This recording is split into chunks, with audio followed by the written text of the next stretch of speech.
Tonight on America's Hope, an unusual story about Memorial Day as we look at it through the eyes of a man who was shot during a mass shooting on a military base.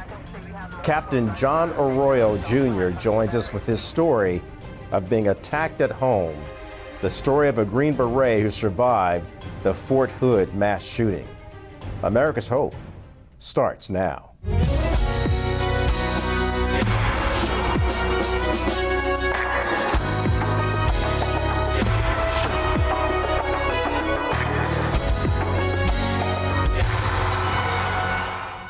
Good evening, I'm Kelly Wright, and thanks for joining us this hour on America's Hope. We welcome you to the program, and as I always like to say, we hope that wherever you are, that you're safe and well, taking care of yourself and your family because you matter. In an era of mass shootings in our country and violence in our country, one could arguably say that we're not safe at home. And if our lives really do matter, why aren't we doing more to safeguard our communities, our homes, our cities, our states, and our nation? Tonight, we're going to focus on one moment in time that continues to reverberate the sentiment and the feelings that people have in the wake of mass shootings, especially when people experience that particular type of shooting and they survive against all odds. So tonight we're going to be talking to one gentleman who experienced something that took place at Fort Hood, Texas. And before we get into the interview with him, here's an excerpt, Attacked at Home.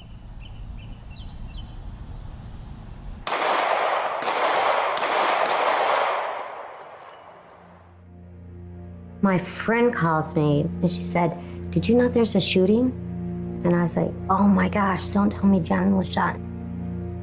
30 minutes later, his captain shows up at the door. I went numb. And he's on the other side knocking and knocking. I'm shaking my head no because I don't want to hear it. And he's... Open the door. Open the door. He's alive. Angel's husband, platoon leader John Arroyo, was rushed to Darnall Army Medical Center, where two surgeons immediately began operating to save his life. They soon discovered that a .45 caliber bullet had severed John's jugular vein and lodged deep within the nerves of his right shoulder. One of the physicians was ENT Dr. Alex McKinley. Close proximity gunshot wound to the neck with an expanding hematoma is a grave prognosis. We knew that it was go time. We made an incision over the area to try to control the bleeding. Once we stopped that, we exhaled a bit, but there was still bright red bleeding, and so there was additional injuries. We looked and we knew that the bullet had gone through his what's called voice box, the area where your Adam's apple essentially is in your vocal cords, shattered his thyroid cartilage, and we knew that there was probably some significant damage to that area of his neck. To help John breathe, doctors inserted a tracheostomy tube in his neck. Then, Angel was finally able to see him. They took me back there. It was not my husband. His head was bigger than a basketball. His tongue was sticking out. It wouldn't even go back in. I just kept praying that everything would be okay. The following day, John was placed in a medically induced coma and transferred to Scott and White Memorial Hospital for additional care. There, doctors told Angel their prognosis for John. At that time, we knew, A, he had lost a lot of blood, B, that his voice was probably going to be different because of the amount of injury that was sustained in the voice box, and we didn't know if his voice would ever be normal again. And then C, his arm and the movement of his arm based on where that bullet went, we had no idea if that was going to come back either. 33,000 block of 72nd Street. We have multiple gunshot victims. We also have some people that are escaping through windows. Army specialist Ivan Lopez opened fire, killing 3 people and wounding 16 others. Confronted by military police in a parking lot, he then turned the gun on himself. So one of the gentlemen in that particular mass shooting at Fort Hood served in the Green Beret, attacked at home, a Green Beret's survival story of the Fort Hood shooting. Captain John Arroyo Jr. joins us now. He's captain retired. And John, it's good of you to join us this hour. First of all, I have to say, and we say this quite a bit when we talk to veterans who have served in the U.S. military and certainly in harm's way, to thank you so much for your service, because you get it. You understand that freedom matters, and people living in our nation, they matter. But on that day that you were attacked, along with so many others there at Fort Hood, did you feel that your life mattered? Yes. Well, first of all, let me say thank you for allowing me to be here. And it is an honor. And you're worth my service, and so is the American people. And so, yes, they matter. We went to war for a nation, but when we fought for the men and women to the left and right of us. But to answer your question, yes, my life mattered. But what caused me to fight when my life poured out on the ground, I really wasn't thinking about me.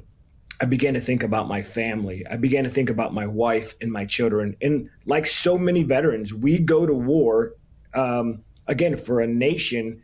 But what keeps us going is knowing that we're going to make it back to our children, to our loved ones, to our spouses. And so as I was on the ground, my life did matter. But really what I was concerned about was my family. Yeah. Spoken like a man who truly loves his family, and obviously as a member of the Green Beret, you are taught and trained to love your, not only love your country, but love your fellow brothers and sisters in arms and in harm's way. So that day, you're in harm's way. Take me over the circumstances of what unfolded that day. And just take me through that again, if you can relive that without going through the trauma that it caused. Yeah, no, actually, I thank you for asking, because it's this message and this experience is to help others. It was 4:00 in the afternoon on the base Fort Hood, as you mentioned, and I was getting out of my car. I'd parked at my unit headquarters, and I had to run into the supply office there in the headquarters office about 4:00 before everybody started leaving for the day. And so I parked my car and I exit my vehicle and I start stepping away, and instantly, only feet away from my vehicle, I hear shots fired. And I heard those shots to my 1 o'clock. So just so your listeners would understand, is I'm looking towards my 1 o'clock down a road that divided my organization, which is a medical organization, from a transportation unit. And so I'm looking down this road, and a vehicle comes from that road that I'm looking at, and it comes in front of me. But, when we go to the mall, the supermarket, when we're on base and a vehicle pulls in a parking lot, that's not uncommon. No one thinks that they're in danger in those moments. And no one ever thinks that they're in danger on base. Like, who would ever think that on a military installation that they have to fight for their life? Not me, and especially someone that's been to combat 3 times as a former Green Beret. I never thought that I would have to, that my life would be in danger by a fellow service member, but that's exactly what was happening. What I was hearing was this service member, his name is Ivan Lopez. He was driving down the road that I was looking down, and he was shooting at everybody that was standing outside their workplace in the back of their work building. And that's actually what I was hearing. So when he pulls up in front of me, I see him and I acknowledge him, but I turn my attention away from him because I assumed that the vehicle that I looked at was just going to keep going. And I turned my head back to the 1 o'clock after I acknowledged him in the vehicle, and the next shot I heard ripped through my throat. That day I took a .45 caliber that severed my jugular vein, went through my voice box, and traveled into my right shoulder. He drove off. He didn't stick around to figure out what was going to happen to me next. He probably just assumed that was a kill shot. For your listeners that do hunting and they're avid, weapon experts, a .45 to the throat is for most people is an instant death sentence. Absolutely. And I remember thinking to myself, am I shot? Because I didn't feel any pain. There was nothing that immediately told me that I was shot, except for all in that moment, the air in my lungs just escaped, and then just the mass amounts of blood. And I'm not trying to be too gory, but that's just the reality. All of a sudden, blood just started pouring from my neck, and so I just turn away from him, and I don't fall on the ground, which most people would assume would have happened. But I head back towards my car, just trying to get away from him. And it was there that I finally collapsed, only just trying to get back to my vehicle, trying to get away. And I fall on the floor, and my life is pouring out. And this is what I share, because see, my dad died when I was 5 years old, and I didn't realize how much not having a dad in my life affected me. So I ran around looking for a dad my entire life. I went out looking for a dad until I realized I had a father. I got into gangs at a young age because I was looking for approval, not because I needed community, but because I needed people to tell me how cool I was, because I never was affirmed by my dad.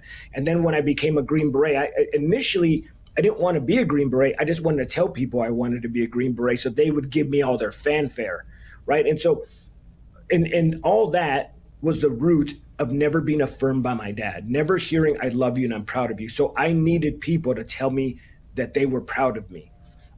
So the world would tell you, if you have this, then you have life. If you have this much money, then you've made it. If you have these letters behind your name, John, you've made it. And so what I'm saying to you is that when I was on the ground and my life was pouring out, the stuff that the world told me if I had it, that stuff never came to mind. I didn't think 1 second about the likes on social media. I didn't think about how much money I had in my account. I didn't think about all the titles and the badges and all the things at the military. If you have this, then you are someone that people look up to.